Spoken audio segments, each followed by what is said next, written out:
Good morning বন্ধুরা, কেমন আছো সবাই? নিশ্চয়ই ভালো আছো। এসআর ব্লগসের নতুন একটা ভিডিওতে তোমাদের সবাইকে স্বাগত জানাচ্ছি। তো আজকে হচ্ছে শনিবার, মেয়ের যেহেতু স্কুল নেই, কারণ ওদের শনিবার স্কুল থাকে না। তো বাড়িতে পড়ছে, আর ওকে দেখলে আমি ব্রেকফাস্ট করে দিলাম, ও খাচ্ছে। আর আমি চা বিস্কুট খেলাম, কারণ অন্য কিছু খেতে আমার ইচ্ছা করছিল না বলে আমি চা বিস্কুটটাই খেলাম। আর দেখো, এখানে আমি কারি পাতা দিয়ে আলু ভাজছি। আমার খুব ভালো লাগে কারি পাতা দিয়ে আলু ভাজা খেতে, কেন খুব সুন্দর একটা গন্ধ বেরোয় কারি পাতাটা। তো কারি পাতাটা ভেজে নিচ্ছি। আর আজকে তো ডিম করব না, নিরামিষই করব। তো ডাল আর এই কারি পাতা আলু ভাজাটাই করব ভাবছি। তো দেখো, এই ডাব্বাটার মধ্যে আমি চাল রাখি, তো এখানে চাল নিলাম। আর প্রত্যেক দিন আমি চাল নেওয়ার সময় অল্প একটু করে চাল তুলে রাখি, কারণ মাকে দেখেছি এটা করতে, তাই আমিও করি। তো চালটা দিয়ে দিলাম ওখানে ভিজাতে, কেননা পলিশটা উপরে উঠে যাবে। আর এদিকে আমি মুসুরির ডাল চাপালাম, 3টে কুমড়ো সেদ্ধ দিলাম। কুমড়োটা পাকা পাকা কুমড়ো খেতে আমার ভালো লাগে না, কিন্তু ছিল না বলে এটাই দিলাম। আর কুমড়ো সেদ্ধটা মেয়েটাকে একটু বেশি করে খাওয়াই, আমার মেয়েকে, কারণ ও যেহেতু চশমা পড়ে, তো ডাক্তার বলেছিল ও বেশি করে কুমড়ো খাওয়াতে।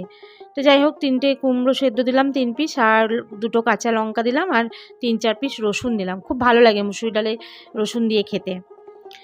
তারপরে কতগুলো বাসন ছিল সিঙ্কে, দেখো এখন এগুলো মাজছি, কারণ কাজ করতে করতে আমি বাসন অল্প পড়লে আমি মেজে নিই, কারণ অনেকগুলো যদি বাসন পড়ে যায় তখন আমার বিরক্তি এসে যায় বাসন মাজতে, তখন আমার আর ইচ্ছা করে না।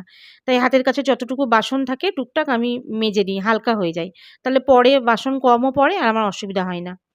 তো বাসনগুলো আমি সিঙ্কেই মাজি, তাই বাসনগুলো সিঙ্কেই মেজে নিলাম।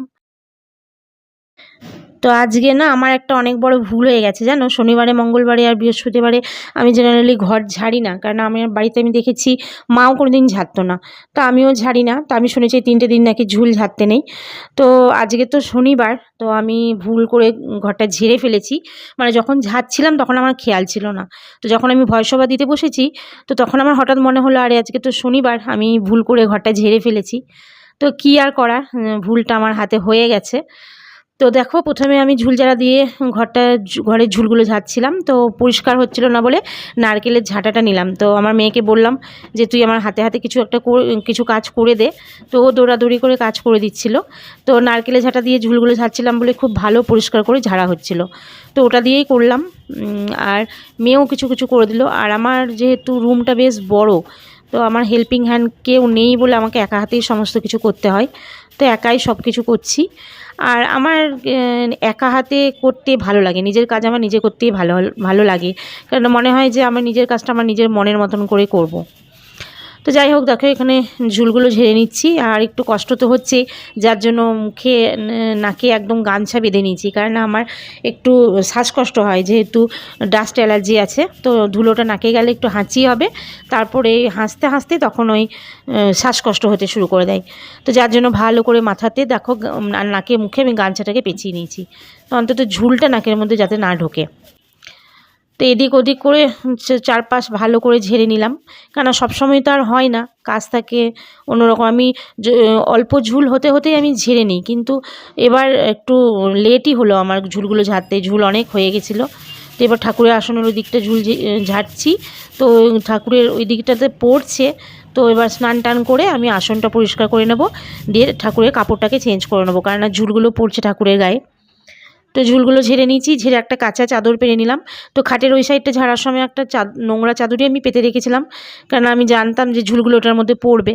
তো যার জন্য ওটা তুলে নিয়ে আমি একটা কাঁচা চাদর, বালিশের আর সমস্ত কিছু চেঞ্জ করে দেখো আমি বিছানাটাকে একদম সুন্দর করে টান টান করে চাদরটা পেরে গুটিয়ে নিলাম। তো মেয়ের ওদিকে স্নান করা খাওয়া সব হয়ে গেছে, ওকে ভাত দিয়ে এসেছিলাম। আজকে তো নিরামিষ, তোমাদেরকে বললাম।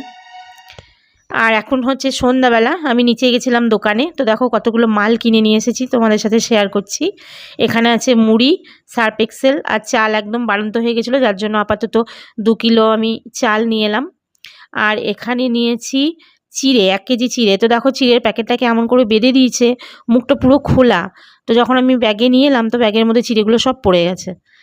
তো যাই হোক, এটা আমি কোনো কিছুতে ঢেলে রাখবো। আর এখানে নিয়ে এসেছি 500 দুধের প্যাকেট। আর আমার ভিমবার শেষ হয়ে গেছিলো বাসন মাজার, তো যার জন্য ভিমবারটা পেলাম না। আর আমি যেটা দিয়ে মাজি সেটাও পেলাম না, এটা একটা অন্য দিল। তো যেহেতু ছিল না, কিছু করার নেই, আমাকে এটাই আনতে হলো। আর দেখো নিয়েছি 2 প্যাকেট ইনস্ট্যান্ট সুজির উপমা। তো এটা খুব ভালো হয়, অল্প গরম জলে দিলে এটা সুজির উপমাটা হয়ে যায়। তো মেয়ের স্কুলে টিফিনের জন্য আমি এটা নিয়ে এলাম। আর কালকে আমি বাড়ি গেছিলাম, তো এখান থেকে আমি কারি পাতা কতগুলো এনেছি দেখো, আমার খুব ভালো লাগে। তো আজকে দুপুরবেলা দেখলে আমি আলুর সাথে ভেজেছিলাম, তো আমার খেতে খুব ভালো লাগে। তো কারি পাতা এনেছি, মা আবার কতগুলো আম, কলা, ড্রাগন ফল সব দিয়ে দিয়েছে। তো এগুলো এখন সব গুছিয়ে রাখবো, গুছিয়ে রেখে সন্ধ্যা দেবো, তারপরে চা করে চা খাবো। তো চলো বন্ধুরা, আজকে ভিডিওটা এই পর্যন্তই। দেখা হচ্ছে আবার নেক্সট ভিডিওতে। টাটা।